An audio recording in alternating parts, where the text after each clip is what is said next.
let's start with the modern view, I suppose, of that is commonly taught, especially here in the UK, seems to be the most widely believed belief about life after death, which is what I started off believing, that effectively what we are is in here, and all we are is in here. And when our brain dies with the body, so too does us, or do we, forever. And that's the mainstream, I suppose, scientific accepted view of what we are and where we go when we die, i.e. we just stop existing forever. What's your thoughts on that common perspective? I'm amazed at what you say, my dear. Is that really what children are taught these days? Absolutely. Well, that is certainly the most overarching belief among the most respected, I suppose, academics and people that are seen to be the epitome of human knowledge. Well, what help us? I don't believe necessarily that most people are taught to believe that. Certainly there are the worlds of religions and just personal beliefs that come into effect, but certainly, as I say, the most widely accepted idea, at least in the scientific community, who are of course the pioneers of understanding ourselves, is that we are our brain, our consciousness and our minds come from our brain, and therefore the death of the brain means the death of us forever. And that's the concept that I believed for a long, long time, and it terrified me, and it still does. I start to unravel that one, my dear. I think I'll just start off by quietly smiling at you.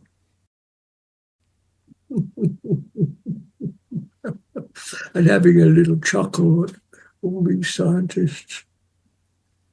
Gosh.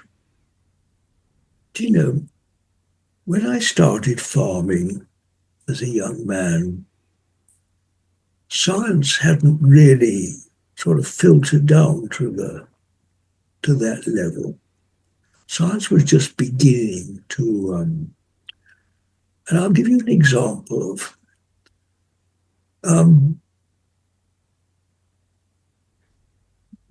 traditional farming had many ways of maintaining the fertility of the soil and to ensure that the farmer could grow good crops. And when science came in, science began to sort of become talked about, the science came up with a very simple sort of substitute to, they called them fertilizers, artificial fertilizers, which were based on three main elements of nitrogen, phosphorus, and potash. Most farmers had never heard of course. But anyway, that's what the scientists said. And I remember at that time, I was very interested in soils. I loved soils. And I would take a handful of soil in my hands and I'd just look at the marvelous structure of soil. I wonder if you've ever done this and how many of your listeners have ever done it. Well, from my... sorry, just to interrupt you briefly to answer that, I have a little allotment in my back garden that I grow vegetables in, and certainly I'm not to your experience of farming, but I certainly do love seeing things come from a tiny little seed into all these amazing different variations of, and as you say, just observing the soil and the worms as they work, and even things like the little caterpillars and the little flies that just buzz around. I find it very therapeutic and very intriguing, I suppose, to see a garden grow from seemingly nothing at all. Well, that's really, that pleases me to hear you say that. Well, it's much the same for me. And along came this artificial fertilizer, you see, which, to my mind, oversimplified it. For example, it didn't really take into account, you used the word love, Dan. and the wonder at creation, that all this infinite variety of creatures, flies and little wiggly things, and those are only the things we could see. What about the things we couldn't see? Mm. We're told there are more bacteria sitting on a pinch of soil than there are people in the whole world. Billions and Indeed. billions of them, for God's sake. You can't see. But when you consider how the soil is held together in its marvelous structure, which those of you, it really is one of the wonders of creation, a handful of soil. And along came this oversimplification of science, which immediately produced a gut reaction from very many farmers who instinctively felt there was something almost disrespectful about that approach of science. It sort of, it didn't embrace the whole. It missed out emotion. What about love? Doesn't anybody that have a little garden, doesn't love play a part in the upbringing of children? Well, if it does with children, just live with plants. Aren't plants influenced by the way you treat them? If you treat them with that nice phrase, tender, loving care, things respond more than if you just go in with a big tractor and sweep it all aside. Anyway, this oversimplification of science, of course, you can extend it to more and more walks of life. Now, you were talking about your love of the night sky. Well, whatever sort of scientific background you have, and you like to give the names to stars and know how far apart they're all made of gas or something, well, there's also an element of wonder, isn't there? A sort of an outstretching, a reaching, an infinite expansion about the night sky. There's a comfort about it. I find that. I always feel at home up there, especially when things have gone wrong on life below and down here in the world. You look up there and I just feel this comfort of the stars. My friends that I've known all my life, the dear old constellations I haven't ploughed. And of course, as I since a boy, I loved the plough up there, that lovely old-fashioned plough, not a modern tractor thing, a proper old-fashioned plough pulled by oxen or horses or something. It wasn't the farmer's wife, and there was nothing else. Oh dear, the plough. So again, I rather smile at science and scientific knowledge. It is sort of so childish. They haven't started to plumb the real depths of life. They haven't begun to explore the infinite reaches of the heart. I think that's the thing with science, at least the modern incarnation of it, what I would call material science. It is very, very good at understanding the mechanisms of the universe and of life and of the laws of nature and how human beings can use them. It doesn't ask, or it doesn't have the ability to discover what I would consider the more important questions of the fundamentals of what we are, what life is, what the purpose is. So as it is able to understand, certainly, in my opinion, not completely, but such things as the workings of the human brain and the correlations between the human brain activities and mind, it just therefore considers that one is causing the other, and therefore everything that we are can be linked to that, and therefore meaning only exists in our imagination, which I think is a very sad thing to believe, because one of the things that really bother me about the idea of death being the end is that, to me, that wipes all meaning of life entirely, because no matter how we act and what we do in life, ultimately the universe will end. Everyone that we've ever known and who have ever existed will be no longer. And so that renders to me life meaningless from that point of view. And so I struggle to believe that everything we do just ends, and our entire existence and our entire memories and everybody we've ever loved, everything we've ever loved, ends up just fading into obscurity. But that is what most modern science has decided is most likely the case. You're thinking up to this point, and carry on. Carry on, my dear. I can't tell you how. You've got to follow your own instincts in this. I suppose that's what I've been doing. Follow that in you that wants to go beyond, to probe into these questions. And I often wonder if it is a question that we just don't have the ability to answer. All right. Maybe we need to consider some more faculties, human faculties. What about your intuition, your instincts? What does your heart tell you?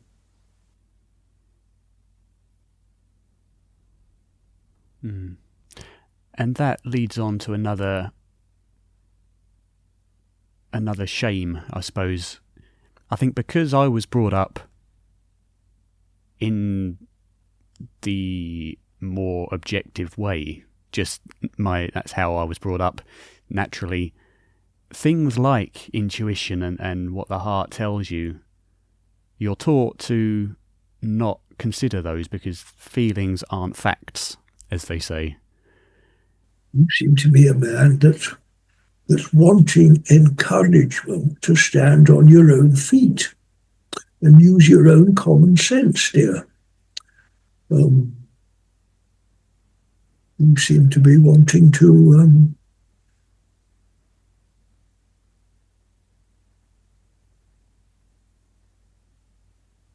explore for yourself. Well, very good, dear. Keep going. What does Jesus tell us? Seek and ye shall find. I suppose then the question is, how does one seek these things that seem, from objective points of view, to be unknowable? Look, I'm not quite sure what you mean by objective point of view. So, things like questions like, what are we really? What is the nature of human consciousness, of human spirit? Something that is very subjective in experiencing. And I have, meditated. I have done I've spoken to so many different people about these questions, and I've as of yet been unsuccessful in really finding any personal deep knowledge of these things. So I suppose the question is, how is best to approach answering these questions, or looking for answers to these questions?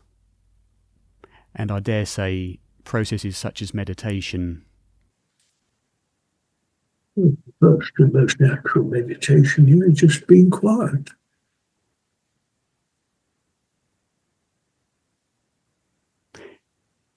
Which is very difficult to do in the modern time, especially to keep your mind quiet, because we are so overstimulated by various things these days.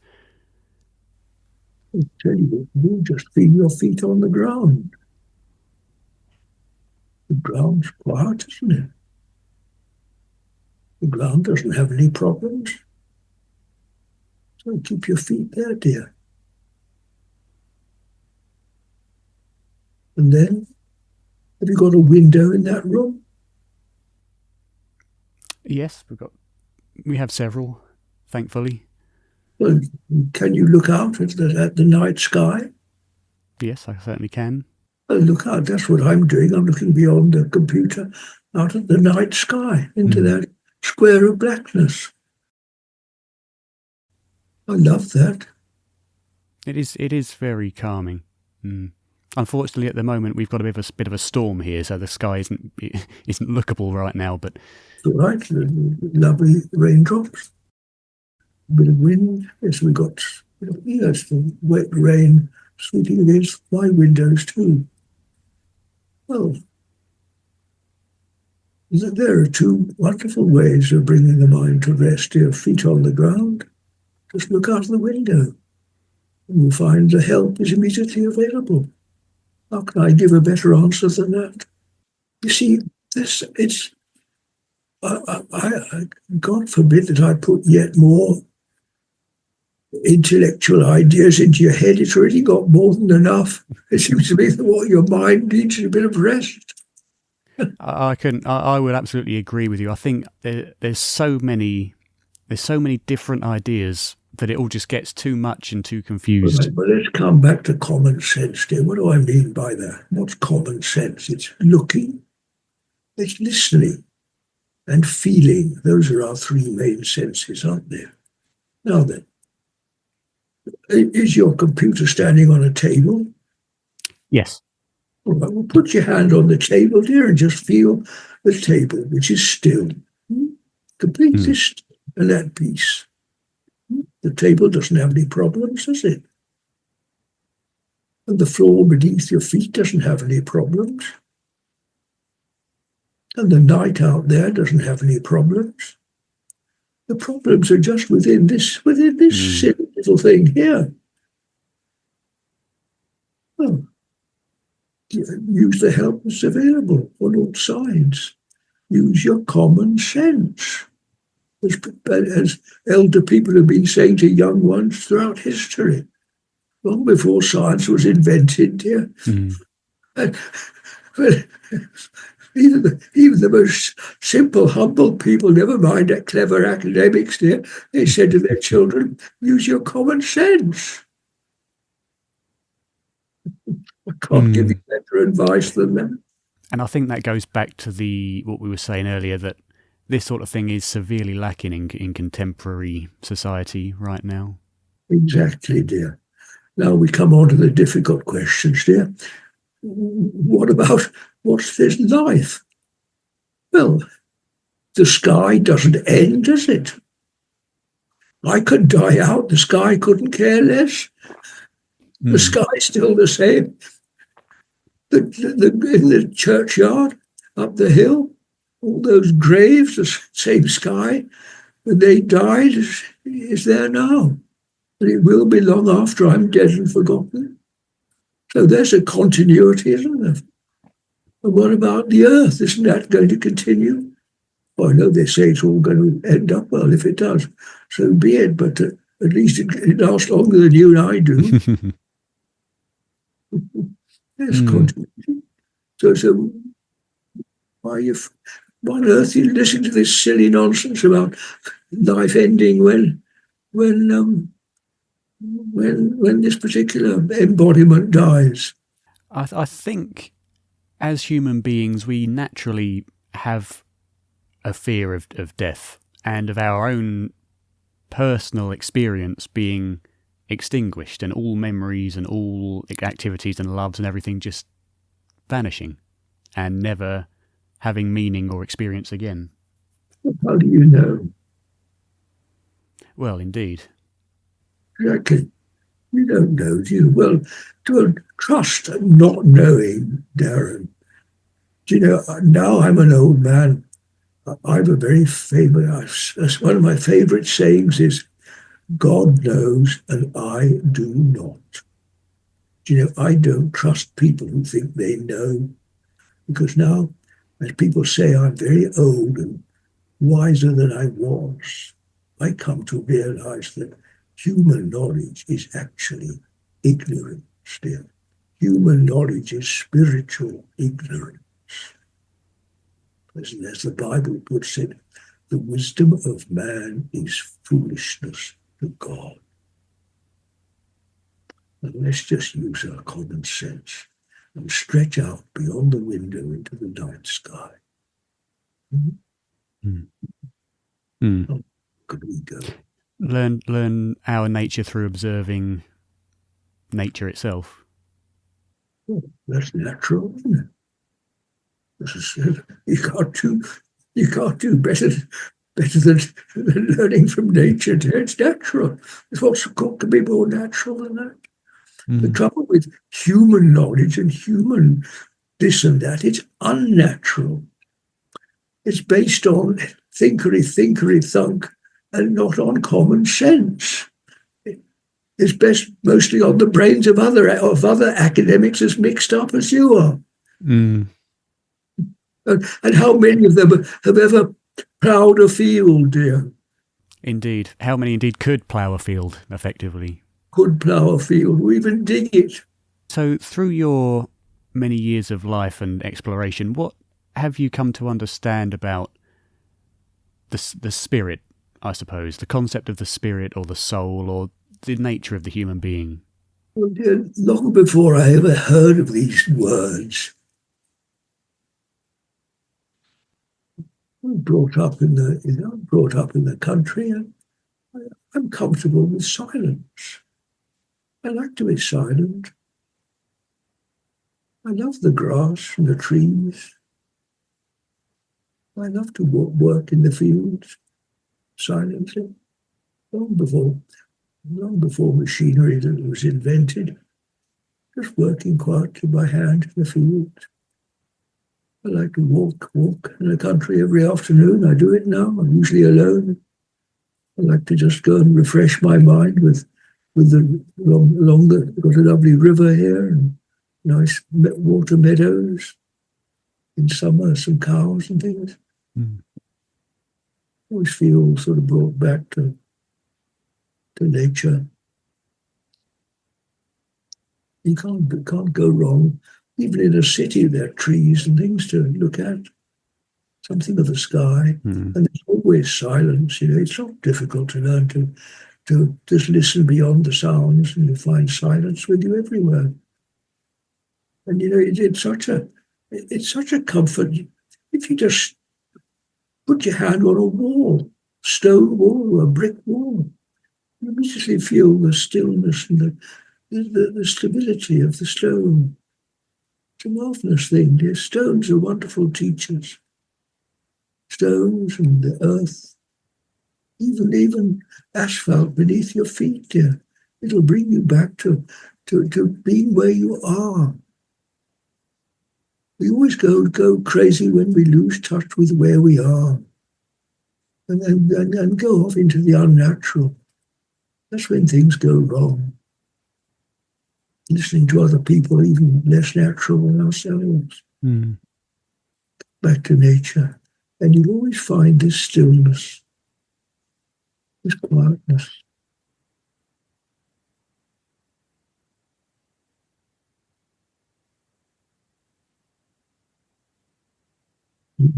There's no better approach to spirituality than just to stop talking. You'll never talk your way to God. Just shut up. Good advice for many people, I'm sure. But not so easy to do for many. No harm in setting a good example. If you're quiet in a room full of crazy people, somebody might notice you. If you're talking as much as everybody else, I don't suppose they will. A very interesting point. People just like to talk about themselves, don't they? So what to you is spirituality? It's a bit of an academic word, which I don't think much of really. I'm not in. I couldn't care less what a lot of people think all sorts of things as spirit. But let's just think of the simple description: body, mind, and spirit. The body is obvious enough, isn't it? The body of mortality, whose only destiny is death. Then there's a mind, which we normally associate with what's in the head. which may or may not linger on after the death. Nobody really knows. To some extent, maybe not. And then what about this thing we call spirit? Well, looking at me now on the screen, Darren, I'm not sure if you are looking, but to me your face is looking in that way. But yeah, my camera's over here, but I'm looking at you here. Oh, you're looking, well, as long as you're looking at me. Well, I am. You can see my body is that of an old man, isn't it? There. Well, just go forward a year or two until it's dead, till it's lying there in the grave being eaten by worms, right? That's the destiny of John Butler, this old man sitting in front of you. Now then, dear, I'm going to ask you a simple question. Don't answer it too quickly, and answer it from your common sense, not from the latest academic you've listened to. Now, when this goes into the grave, what's left?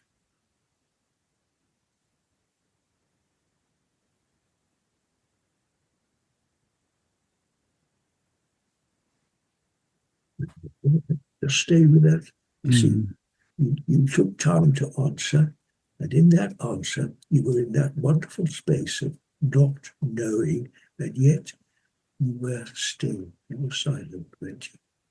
Now, that's the important bit. You see, it's in that space before you start talking. Now, that space. What is space? What is silence? Has anyone ever described silence? Do the scientists know what silence is? Only by the very basic understanding of lack of sound, I suppose. That doesn't describe what it is. Like lack of sound. Stillness. Space.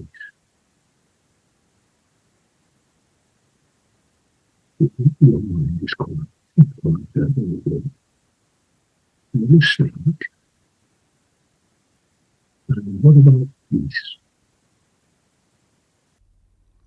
I think when one can achieve silence for oneself, especially of the ever non-silent mind, the state of being becomes very different.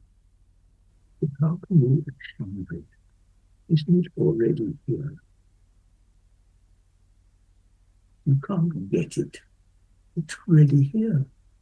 You're in it like a fish in the sea.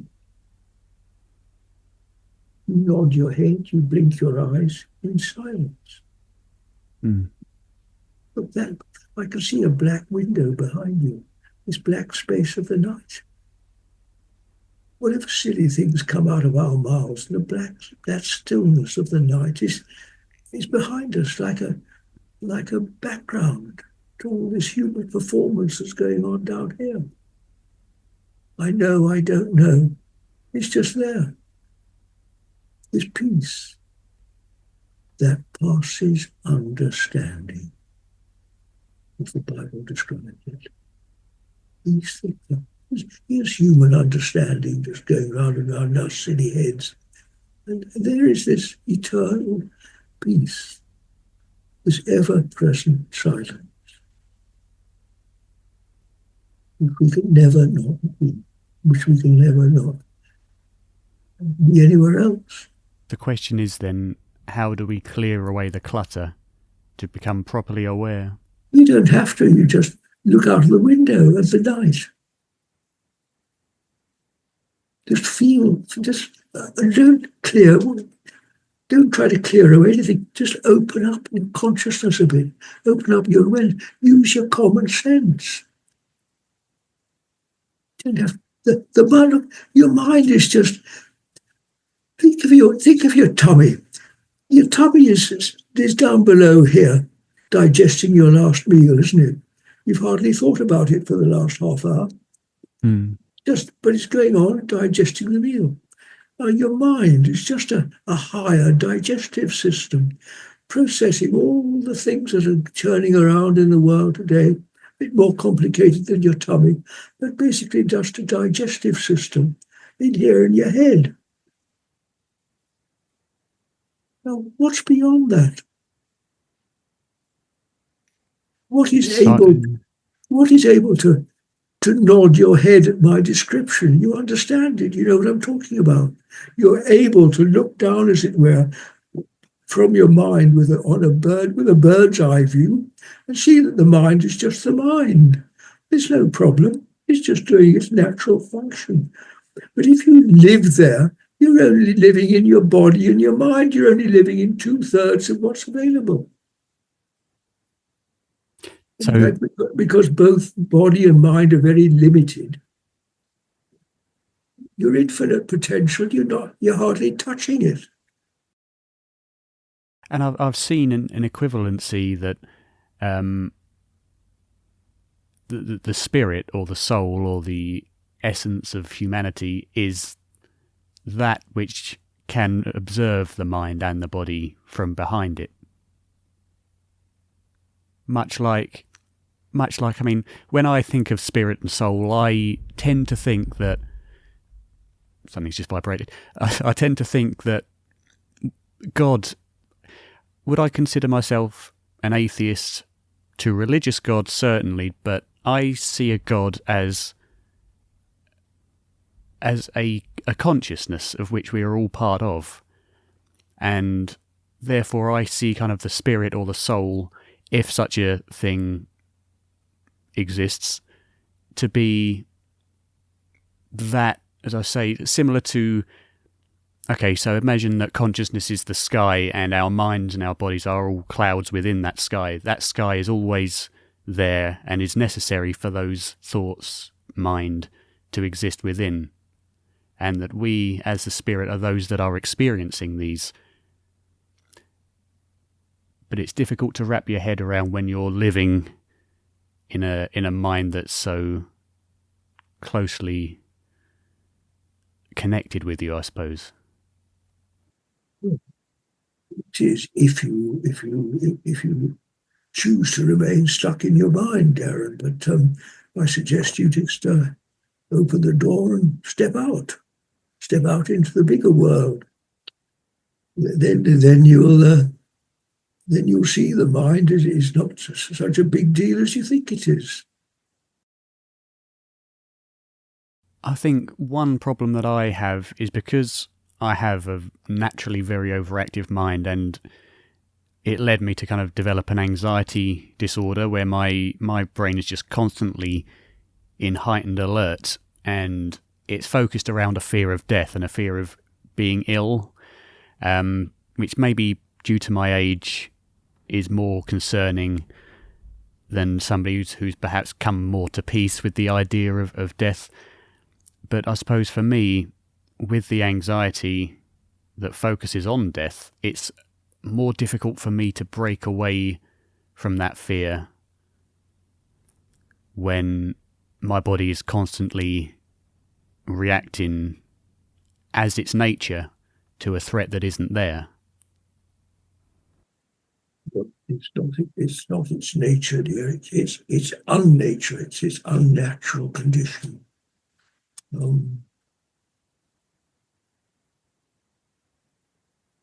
we'll have our difficulties to start with you, but you're asking the right questions, and you've got a bit of knowledge of what's beyond. Clouds in the sky is a very good one. You need to follow that. You to choose what you want. You can choose to suffer, or you can choose to live in fear, or you can choose to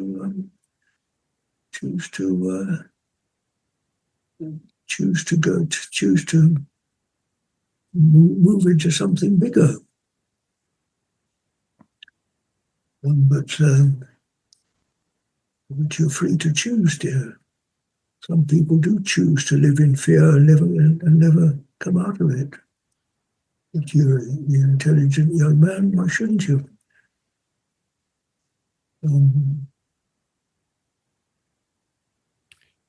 I suppose it's learning how to do that.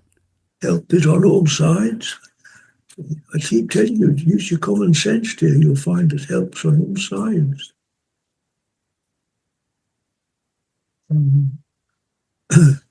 Do less talking, less time on the computer and your phone.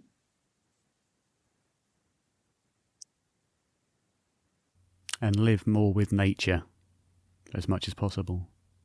Find, yes, find good company, dear. It may not be people. I must admit, I have a much more of a connection with animals than I do with people. Oh, good. You got a dog? I do. I have my little Cody. He's not the most loving dog in the world, but certainly a lot more loving than many people I've met in my life. No, I agree. Well, any other animals you've got, if you're lucky enough to have cows nearby or sheep or horses. Yes, indeed, dear. The birds in your garden. Yes, dear. I was lucky. I spent more time with all of my life with animals and people, I think. But can't you learn so much more from animals than you can from people? Well, you learn common sense from animals. You learn how to be unnatural from people. You learn a lot of foolishness from other people.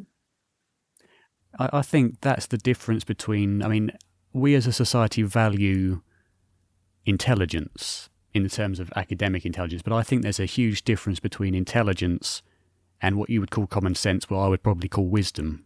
How to survive, what the best way to live as a human being is. Intelligence teaches you how to make money and how to be a good member of society, and maybe how to understand the physics and the physical makeup of the universe, but it doesn't teach you how to find meaning in life and how to understand the deep questions of life.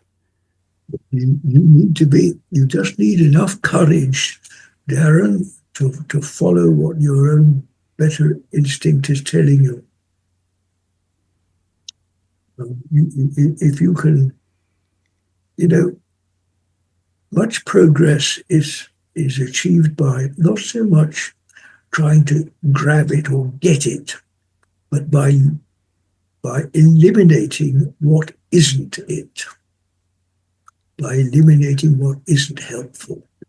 Now, if you realize that human intelligence is not that important, the human faculty is much more important than intelligence. What about the capacity to love here? Does that require intelligence? What about your dog? What do you value most about your dog? The fact that he loves unconditionally and will always be there wagging his tail when you return. Now, why don't you learn from your dog and turn off all these clever academics? I would certainly love to be able to. I think it's just difficult for me, having spent 29 years of my life in that environment, that you are taught that the academic viewpoints are the end all and be all of human understanding. Well, now you've lived long enough to know better, haven't you? Big lessons, well done. That stand you in good stead now. You don't need to go back into that foolishness any longer, do you? Now you've got something better to aim for. Aim for higher knowledge. What about higher knowledge, Darren? Let's consider that. We've been talking about what you could call human knowledge. What about higher knowledge, the knowledge of the stars, the knowledge of the wind and the sun, the rain, the knowledge of the flowers, the spring flowers, the knowledge of the birds? And what sort of things can they teach us? Look and see. I think for me, one of the magnets that keeps bringing me back to looking towards the human knowledge, scientific things, is not necessarily just the fear of my own death, but the fear of the death of those that I love, specifically my mother, who's been there. She's been effectively, if you believe in soulmates, you probably won't find any closer than me and my mum. And the fear of living life without her one day terrifies me equally as the fear of never existing again forever. So how can one reconcile the loss of someone that close to you and the inevitable struggles that will lead to? You're already judging what hasn't yet happened, dear. How do you know your mother's going to die? Well, I suppose this is the question that I've been looking for the last 15 years. Now we're getting on the right path now.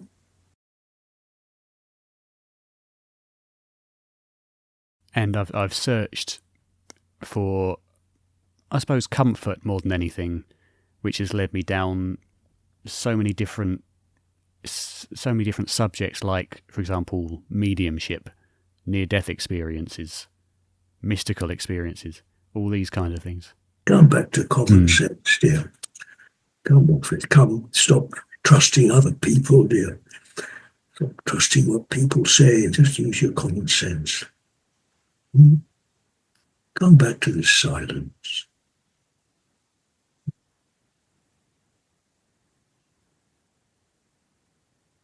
Isn't this the same silence as was here 10 minutes ago? Has it changed? So I suppose the question is, what can that silence teach us about what we can expect when we lose someone, or what happens to them, and us indeed? Let's think about all the people in the world that have ever died, and let's hold them in this silence that is present. But when you stop talking, Darren, you're no less present than when you're talking. In fact, you're more so present. You're present in a much more digestible form than when you're talking.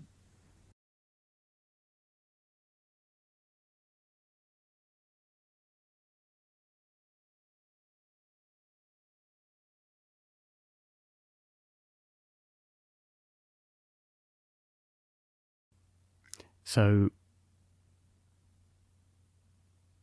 trying to understand, I suppose, do you mean that, say, when we lose our body, we become more present without the distractions of the mind and body? Or am I looking at you too literally? Is that how it seems to you? I don't know. Well, yes, you say you don't know, but you had quite an intimation of it, didn't you?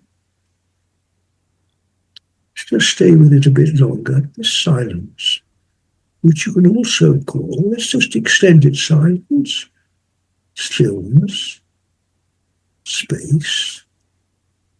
What about presence?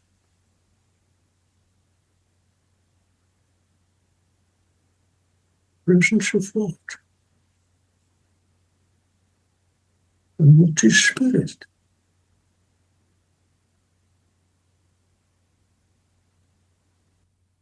All very important questions.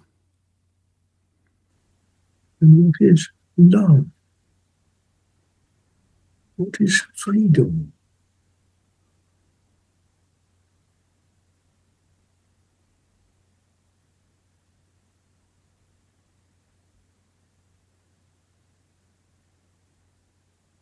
You see, the mind is quiet. We've forgotten to talk, haven't we? But these words are all beyond description, aren't they? Nobody knows what they are. And yet everybody knows what they are. You know instinctively what these things are. What is beauty, dear? What is comfort?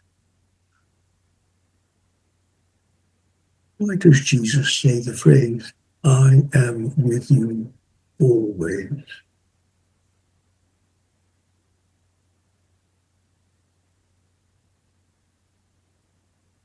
Well, Jesus is with us always in this present, which is as close to us as silence. It's invisible, person, I can feel my mother here. I'm closer to my mother now than when she was alive.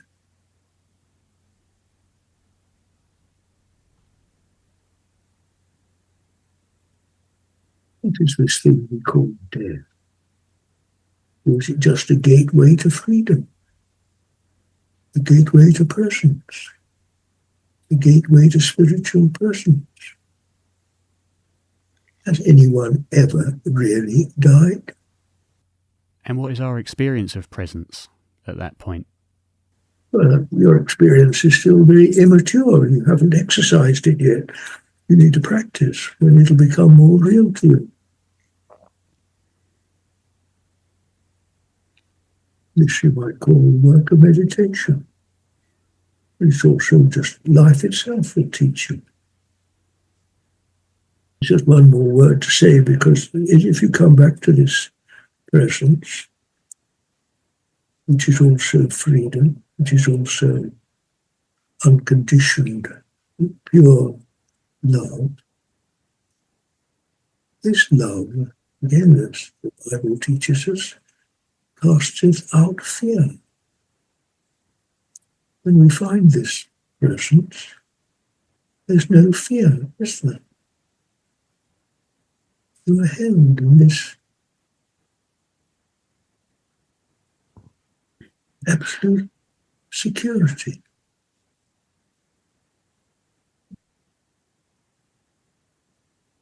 I am with you always. You see, this is what we call higher knowledge, which is faith. It's not intellectual knowledge. It's higher knowledge, which is faith. The mind doesn't matter what the mind is doing. It's beyond the mind. It's immediate and present. You can't be closer to it than here and now. It's always present. But the human condition is so often not present. It's absent. We don't live in the present. That's why we're described as lost sheep. It's lost in the mind, lost in thought, lost in this mind, in this little thing called the mind. It also is so proud of its own achievements that it's blind to everything else. So in this world, the blind lead the blind. And as such, we become more blind and more convinced. Well, now you've made a big step forward, Darren, and you can start leaving all that behind you now and turn away from the blindness of men to the light of pure common sense. So I suppose to probe your mind toward the event of your death, what do you expect to be your experience after you take your last breath?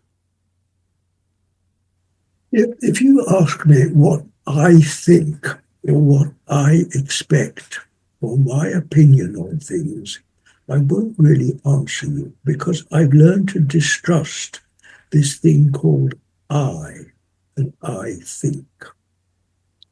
You see, when you answer from that, you are talking from here and from your head here. Now, higher knowledge, you forget about your I.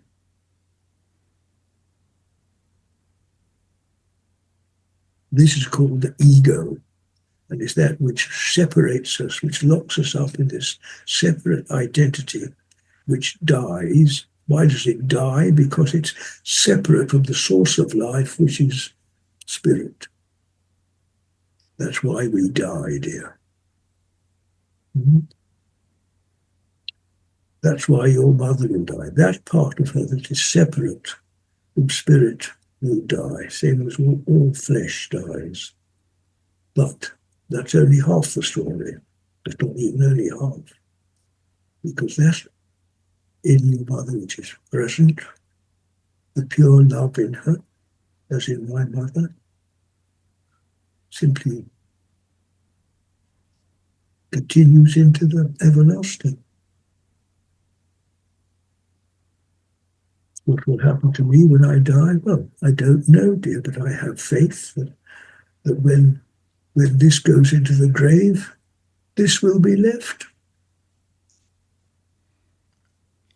And do you find yourself ever intrigued to contemplate what that experience will be, from an experience point of view, from an egoic point of view? I'm not particularly interested in, because the present is complete. It is complete. This is partiality, you see. This is incomplete. That's why you're asking questions, because you're incomplete. You see, we're locked up in this prison called Darren, this mental prison called Darren, which is getting a bit frustrated now. And you want to break out, you're not sure how to do it. But the more you break out of this prison, dear, how does a prisoner feel when he comes out of prison? Mm. So why was the prison created? Well, that's a long story, dear. You want to go back to the first book of the Bible and read about that? Unfortunately, a book I've never read. Oh, well, you better get down to reading it, dear. It's a good book. It's not called the good book for a good reason. There's a lot of real higher knowledge in the scripture. I think I've always struggled with religion and religious texts because I've never seen them to be possible, if you understand what I mean. Mainly over the time that the Bible was written and the difference in the culture at the time and the likely many changes that's undergone through translation and various amendments. I struggled to see how the original teachings of Jesus could be anything like what we see in the modern Bibles. I've always just struggled to see the Bible as anything other than man's translation of a teacher's words. It's extraordinary how arrogant the mind can be, how we can take it upon ourselves to come up with opinions about great things. Extraordinary how blind we are. But anyway, dear, let's hope. Common sense, come back to that. Oh, yeah, I know you asked me, why does it ever start? Well, watch a newborn child, dear. When it's in its very early infancy, it's just lying there, gurgling away, doing nothing very much. And then usually the parents give it a name, and they start teaching it to say I, don't they? I, this is yours, or not yours. So the child starts to say, I want, or I'm John, or I'm Darren, and that's Mummy, and that's Daddy. He starts to separate. So he grows into separation, and his parents usually encourage him to become more and more of a separate individual. And this is considered good and proper for a child. So he becomes ever more separate. Then he's sent to school where he's conditioned to think as you think, and hence a load of problems. Well, there we are. That's the world we live in. Now you're beginning to want to find something better. Come back to the wisdom, dear, from the old days. And then consider the stars, and nature, how trees grow, how the wind blows, the wonders in the earth beneath your feet. Next month, spring will start, isn't it? Perhaps already you've got a little bulb growing in your garden.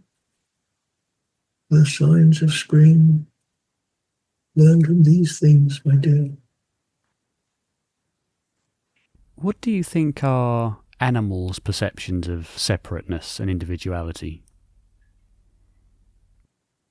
And again, I shall shy away from that question. What do you think, dear? But I have observed animals carefully much of my life. They seem to have less problems than I do. They don't seem to fear death, not much anyway. Take it in their stride, don't they? Although a gazelle will still run from a lion at the threat of death.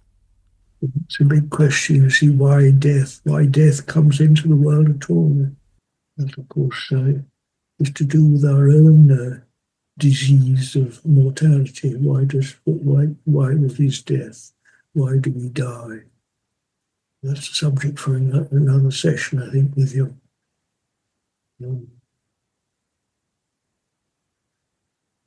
See if we really come back to being ourselves, what we truly are, and realize that we are spirit, and we are essentially spirit, eternal spirit in a temporal body. And why are we in a temporal body? Because like the little child, we've been conditioned to believe in it, to believe that we're separate. Hence we die. And so nature is our disease. Although from my perspective, as with my background, I struggle to not see separateness. For instance, we know that each of us has our own individual point of view. We have our own individual bodies. It's difficult for me not to see separateness between individuals in that regard. This is because you are trying to do it, Darren, with your very inadequate capabilities. But if you stop trying to understand, stop trying to sort the world out, stop trying to sort yourself out, and just come back to common sense, dear boy, you'll find this stillness is here. Stillness, the presence. The Spirit is with us. There's nothing to sort out. It's here. It's a gift. The Lord is with us. We've just got to open up our awareness to just be aware of it. And then you'll find that just like waking up from a dream, you can't even remember what the dream was by the time you've been to the toilet.